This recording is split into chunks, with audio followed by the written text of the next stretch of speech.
현재 중국에는 1억 명 이상의 소수민족이 살고 있는데 이들의 거주 지역은 전체 중국 면적의 64%를 차지하고 있습니다.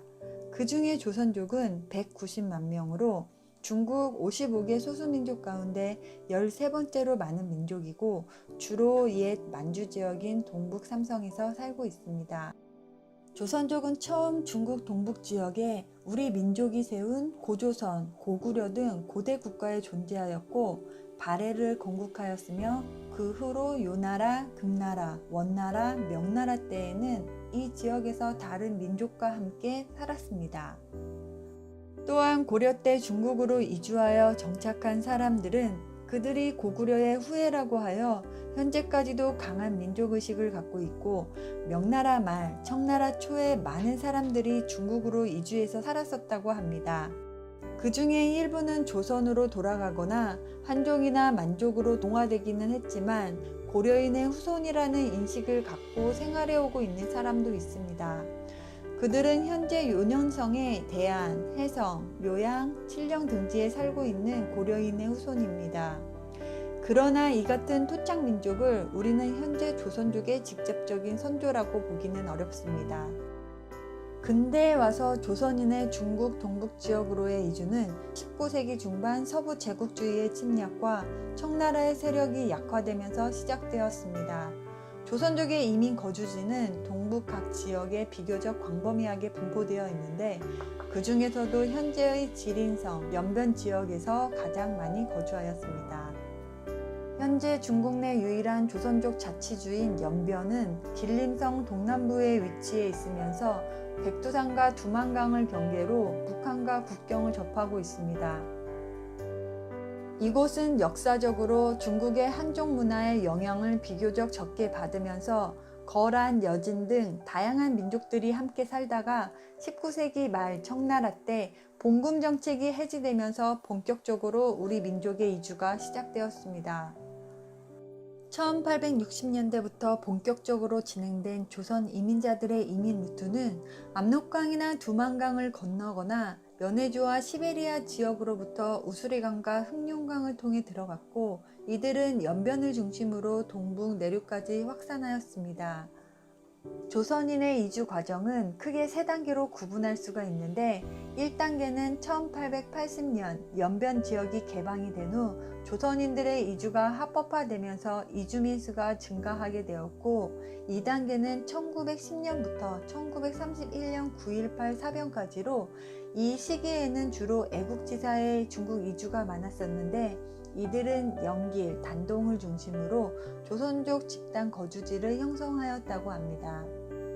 이때에는 이동의 규모가 커지고 이동 동기 또한 다양해지면서 일제히 핍박으로부터 정치적 도피를 포함하여 농토를 잃은 농민들의 대량 이주가 이루어지면서 급격한 인구 증가율을 기록하게 되었고 특히 1915년부터 20년 사이에는 연평균 증가율 9.76%로 5년 전에 비해 약 3배가 늘었다고 합니다.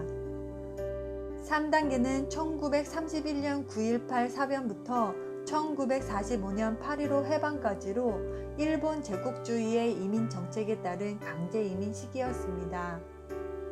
이때 일본은 만주국을 세운 다음 한반도로부터 농민을 이주시켜 만주 지역을 개척하였는데 대륙 침략을 위한 경제 기반을 조성하고자 하였고 일제는 이 사업을 보다 계획적으로 추진하기 위해 조선 총독부와 만주국의 합의하에 만주 조선족 개척 주식회사를 설립하였습니다.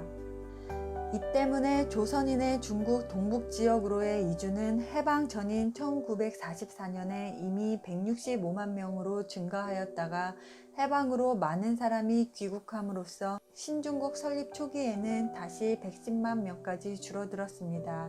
이처럼 근대와 현대 조선족의 중국 동북 지역으로의 이주는 자이든 타이든 간에 새로운 삶을 찾아 우리 민족의 일원으로 독립운동을 주도했으며 광활한 만주 땅을 개척했고 자리를 잡았다는 점에서 중요한 의미가 있다고 생각합니다. 당시 이주한 조선인은 그들의 삶의 터전이 비록 일본의 지배를 받기도 했고 또 국공내전과 같은 정치적 혼란기를 경험하면서도 조선인이라는 강한 민족적 정체성을 유지하였고, 상황이 허락한다면 언젠가는 자유로이 고국으로 돌아갈 수 있을 것으로 생각했었습니다. 이 시기에 조선족은 중국 동북지역에 거주하면서 의식주는 물론 문화적 정체성을 유지하였는데, 초창기 이주 조선인은 교육을 중시하여 이미 1880년대부터 90년대까지 학당을 설립하였고, 1916년에 이르러서는 동북 삼성 지역의 각종 사립 중학교와 소학교가 238곳으로 학생이 무려 6만 3천여 명에 달했다고 합니다. 또한 일본의 침략에 맞서 청산리 전투 등 항일운동을 전개했던 조선족은 1931년 9.18 사변으로 일본이 만주를 점령할 당시 민족해방투쟁에 적극적으로 참여했고, 각종 반일 조직도 설립하였습니다. 1945년 해방과 연이은 1949년 중화인민공화국의 설립은 중국 조선인들의 정체성에도 커다란 변화를 가져왔습니다. 1948년 8월 중국 연변 지구당 위원회에서는 연변에 거주하는 조선 민족 중 호적을 가진 자는 모두 중국 국민이고, 호적이 없이 잠시 거주하는 자는 모두 조선 교민이다 라고 하여 중국 조선족과 조선 교민의 차이를 명확하게 하였습니다. 중국이 다민족 국가를 표방하고 이에 기초한 소수민족 정책을 채택하면서 조선인들도 중국의 시민권을 가지게 되었고, 주요 소수민족의 하나로 인정이 되어 조선족이라고 불리게 되었습니다. 즉 일제시대의 조선인이라는 명칭이 조선족으로 바뀌게 된 것입니다. 이때부터 조선족은 중국인으로서 국가적 정체성과 조선인인 민족적 정체성이 분리가 되어 조국과 모국이 분리가 된 채로 살아가게 됩니다. 1950년 초에는 중국의 소수민족 정책으로 조선족으로서의 민족 정체성의 지위를 보장받았습니다. 중국 정부는 기본적으로 소수민족이 분리 독립을 주장하지 않는 한 언어, 문자, 종교, 풍속 등 문화적인 측면에서 그들의 정체성을 보장하였습니다. 조선족은 중국의 민족 정책으로 중국 국민이 되면서 민족학교를 세우고 민족교육, 문화를 유지할 수 있었습니다. 특히 조선족은 다른 민족과는 달리 유교적 문화 배경을 지니고 한글을 가진 민족이라는 점과 중국의 건국 과정에서 어느 민족 못지않게 기여했다는 점, 교육열이 높고 깨끗한 민족이라는 점 등에 대해 자부심과 긍지를 가지고 있었습니다. 하지만 1950년대 후반부터 전개된 대약진 운동과 문화대혁명 시기에 국내 정치 변화와 더불어 소수민족에 대한 정치적, 사상적 통합을 목표로 급진적인 동화 정책이 전개되었고, 그 결과 문화대혁명 시기에 연변에서만 2,000명 이상이 사망하였고 3,000명 이상이 불구자가 되었으며 수만 명이 북한으로 도망치기도 했습니다. 이 시기에 중국 조선족은 다민족 통일 국가인 중국에서 공식적으로는 중국 국적을 가진 중국인이지만 혈통적으로 한민족이기 때문에 국가 정체성과 민족 정체성이 서로 일치하지 않는 이중적 정체성을 가지고 있었고, 많은 혼란을 겪게 되었습니다. 문화대혁명 이후 실용주의 세력의 등장과 함께 개혁 개방 정책의 시행은 소수민족 정책에도 그대로 반영되었습니다. 현대화를 모토로 진행된 중국의 개혁 개방 정책은 중국 사회에 급격한 변화를 가져왔고, 그에 따라 조선족 사회도 큰 변화가 생기게 됩니다.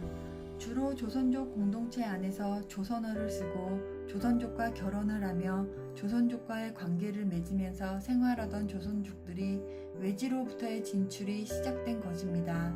더욱이 그러한 경향은 1992년 한중 수교가 이루어지고 많은 한국 기업들이 중국을 진출하면서 조선족의 인력을 필요로 하였고, 또한 한국 정부의 입국 허용 등의 영향으로 조선족이 한국으로의 진출을 모색하면서 중국 동북 조선족 사회는 심하게 유동을 치게 됩니다.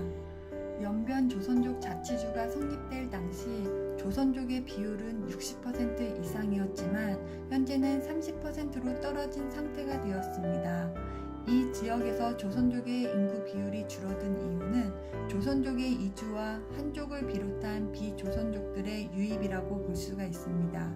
1990년대에 들어서면서 본격적인 중국 조선족의 이동은 크게 세 가지로 분류할 수가 있는데, 첫 번째는 농촌에 사는 조선족들이 인근 도시 지역으로의 이동과, 두 번째는 동북 삼성 이외의 북경이나 상해 등 대도시나 연해 지역으로의 이동, 세 번째는 외국으로의 취업 이동으로 한국으로 가는 노동 이동도 포함이 됩니다. 1980년대 후반 한국과 중국 사이에 각종 교류가 활발해지고 1992년 두 나라 사이에 정식 수교가 이루어지면서 조선족과 한국 사이에 친인척 방문이 활발해지고 경제 교류가 활성화되면서 조선족은 한국을 북한과는 다른 기회의 땅으로 인식하게 됩니다. 그러나 그들의 새로운 기대는 한국인들과의 관계가 깊어지면서 상처를 입게 되고, 결국 이때 조선족들은 한국인들과는 구분이 되는 다른 고유의 정체성을 형성하게 됩니다.